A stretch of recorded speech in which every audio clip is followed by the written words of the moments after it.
What's up, YouTube? This is Stop PlayStation Gamer. Today, we're checking in on Harman Smith because, we gotta do this every once in a while. And, yeah, again, I'm just gonna play this clip here because I feel like Harman Smith needs to hear this message. So, Harman Smith clips. I know you are watching this right now, so do me a favor. Make sure Harman gets this message here. Make sure he sees this part because this is something he needs to learn. A wise old man once gave me this advice. Pix, or it didn't happen. Exactly. Because that is this man's account. That's the counter argument to a lot of the things this man says. Pretenders are begging for microtransactions and animal content. They get no content. Prove it. Prove it. Game journalism corruption is validated Game Awards. Prove it. Legend of Zelda won Game of the Year on Nintendo favored websites. Final Fantasy VII Rebirth has failed. How? Again, proof. What's the proof? That there was a huge drop off? No shit, Sherlock. Every game has a drop-off point. Yes, it happened faster with Final Fantasy VII Rebirth, but it did sell well. And I want to say this much too, as someone who is not a huge Final Fantasy VII fan, personally, I think Final Fantasy VII, if I'm being honest, kind of like The Last of Us, controversial take here, I think it's a little overrated. But that doesn't mean I don't like what I see. In fact, with Rebirth, I've really grown to like the story of Final Fantasy VII. I really like the characters like Red 13 and his whole backstory about his father, Barrett, and his whole backstory with his freaking friend and Marlene, Tifa and Cloud's whole dynamic, Aerith kind of coming to terms being etc. So on and so forth. Like, there's just so much good, there's a lot of good stories in there. The characters are really cool. The gameplay's fun. Don't get me wrong, some of those fucking mini games stress me the fuck out, but at the same damn time, TPG just needs to learn to relax a little bit. As anyone watches Wii Western Wednesdays, I got a hot head. But yeah, I think Final Fantasy VII Rebirth has actually been good. I think it's been, in my opinion at least, it's a early Game of the Year contender. So that's my take on Final Fantasy VII Rebirth. I'll probably do a full-on review at some point when I eventually finish the game, because Lord knows it's taking forever. And if you hear me pause for a bit, it's like because I'm taking a swig out of my water bottle, because, talking a lot makes my lips dry, so yeah. And I'm not going to edit it out because I don't want to spend more time on this guy than I have to. Corrupt game journalism deny the problem with AAA game development, except most game journalists have actually been calling out the big AAA problem now. The big AAA problem being is these games cost so much to make, and they do everything in their power to try to get you to buy them, but a lot of these games don't make their costs back. Hell, in a case like a Sony, their games cost so much at this point. It's insane. Like, they would literally have to sell every game almost at a $90 price point just for, at minimum, to make their cost back.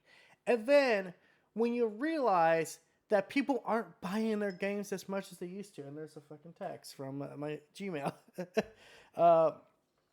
Fact is, right now, people just aren't buying games as much as they used to. Hell, even back like during COVID, people were buying more games. That's why like the retro bubble really started inflating then, because people had money to throw around because they didn't have to worry about all these other all the other expenses. Yeah, so they started buying video games. That's why there was this huge boom period for games during then. But as what happened with everything with COVID, after everyone went back to work and everyone started to go back to their normal lives, guess what? The deflation started happening, and yeah, it's hit the game industry the hardest. That on top of inflation also just being a problem, people having to pay way more for groceries than they would have to. That's also coming into the big problem with video games right now. And the fact is, people just don't have the money to throw around on $70 games, especially $70 games that, be honest, they're just not that great. Like, dude, much as I can sit here and praise the shit out of Final Fantasy VII Rebirth, it's also a game that if you don't take the time to actually play it, it's a hard sell. Because it's one of those games that you really do have to kind of get into it in order to really enjoy it. And I feel like people's work life balance doesn't allow that. I feel like they're either working really hard or they're with their family. It's I think I've heard someone call it the millennial problem, where it's like millennials now are in the workforce. They're in, they have families and all that. They don't have time to play video games. There was this bit I saw of Warp Zone where this guy's, trying to sit there and play Tears of the Kingdom, and they make the joke that it took him 50 years to finally beat it. Because the games are so big, they demand so much from us now. No one with an actual life can do that stuff. Unless you have no life like me, and dedicated, your job is game journalism. Honestly, dude, you don't have the time to play a 100-hour campaign. You don't. And that's why I think it's good that there are smaller games or games with shorter campaigns like God of War Ragnarok. Because in that case, it doesn't take as much. And it's not as demanding. And you're not missing anything if you don't really do the side content. It's just extra lure. Yeah. I have something to say. I have something to say. And no, the game journalists aren't denying this problem. If anything, they're kind of been highlighting this problem. Hell, even Sean Lane, the former Sony executive himself, even said exclusivity is the death of big AAA games. And I agree with that 100%. God damn. This water bottle is filters. It's pretty cool. Strawberry kiwi. Delicious. Let's see here. Yeah. I mean, what am I saying here, guys? At the end of the day, Harman Smith's just making shit up. This is proof. GTA 6 will not save PlayStation 5. It doesn't need to save PlayStation 5. It's not, first off, it's not going to be exclusive to PlayStation 5. It's going to be on Xbox as well. And last I checked, I didn't hear anything about Nintendo getting the GTA 6. Huh. Funny how that works, huh? A game that's not coming to Nintendo Switch all suddenly doesn't look like it's going to be a great game. Because that's what it's essentially say here. GTA 6 will not save PS5. Why won't it save it? Just GTA 6. Oh, because the game's going to suck because it's woke. Guarantees. You know what? Fuck it. I didn't want to watch a video. But you know what? Fuck it. I got nothing else to do. There's a fight coming. Fuck you, Harman. Fuck you, Harman. Love Walking Dead. It seems like game journals are acknowledging the reality of the situation when it comes to PlayStation 5 right now. That the console gen is a failure, that Sony has come out and specifically said that the PS5 is about halfway through its life cycle. Yeah. It's going to be a shorter console. Also, I'm speeding this shit up because I can't stand this man's voice. That this thing has no games, and its only real hope of redemption is Grand Theft Auto 6. Now, my opinion is that the generation has already failed, right? Grand Theft Guys. What am I going to say here? Obviously, I disagree. Obviously, I don't think this generation is a fail. I think this generation has had problems, but it's not a fail. And last I checked, the PlayStation 5 is the top selling console out of between it and Xbox. You can't really count the Switch because that did predate the PS5. Let's be fair here about the Nintendo Switch. The Nintendo Switch is also an outlier. Let's be real. So, yes, the Nintendo Switch did outsell the PS5. But that's also because it had a sizable year jump. The PS5, no matter what, it's not going to catch up with the Nintendo Switch. The gap's too wide. Unless suddenly people start buying way more PS5s. And that's the thing, too. I feel like this is our problem with Harman Smith. He's not seeing the bigger picture here. It's not about selling PS5s anymore. It's not. It's about selling games. That's why you see Sony putting games on PC day and date. That's why you see Sony putting games on PC later.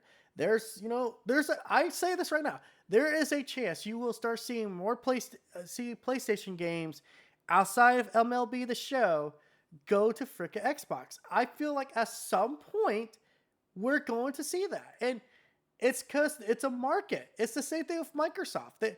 They're looking at Sony saying they got a big market over there.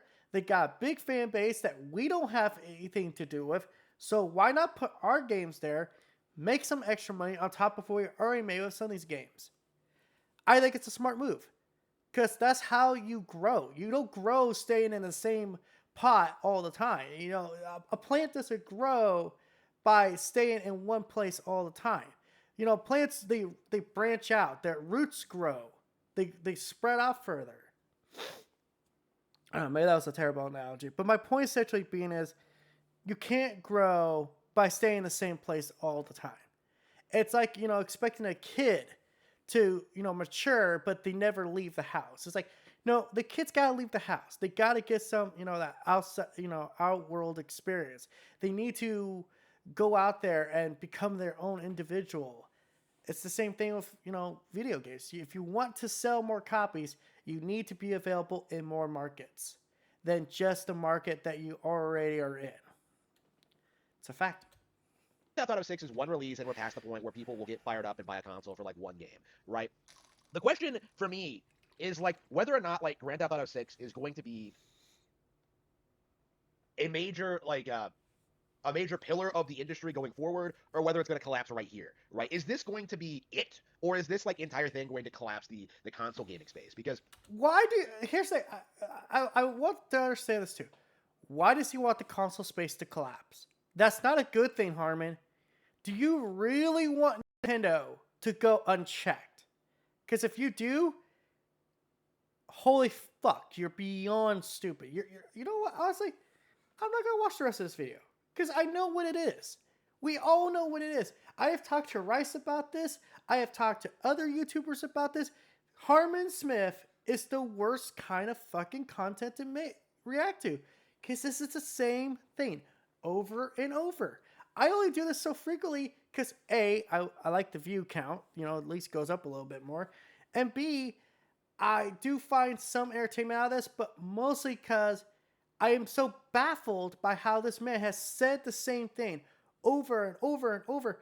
And for some reason, there's dipshits out there, only two here, but it's like, oh God. What the hell? Look at this week. Dragon's Dogma 2, Rise and Run versus Princess Peach Showcase. Sony may be lacking a lot, but sales-wise, it's been many months, outpaced the rest. I think, once again, a lack of facts impacts the credibility. Yeah. Like, here's the thing, man. Also, I feel like at this point, Harman's just saying the same shit over and over. Guys, why? Why is anyone giving this man validation? Don't watch his content.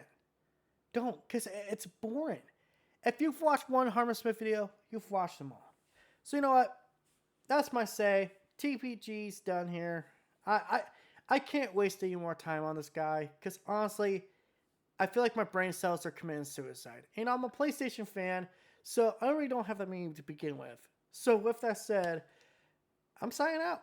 Thank you guys for watching. Make sure to like, comment, subscribe, and all that YouTube algorithm BS. I'm going to go play some Final Fantasy VII Rebirth now because I need to get that game done before Rise of Ronin comes out tonight. Yeah, PlayStation does have games. Those are 2 exclusives already. Just saying.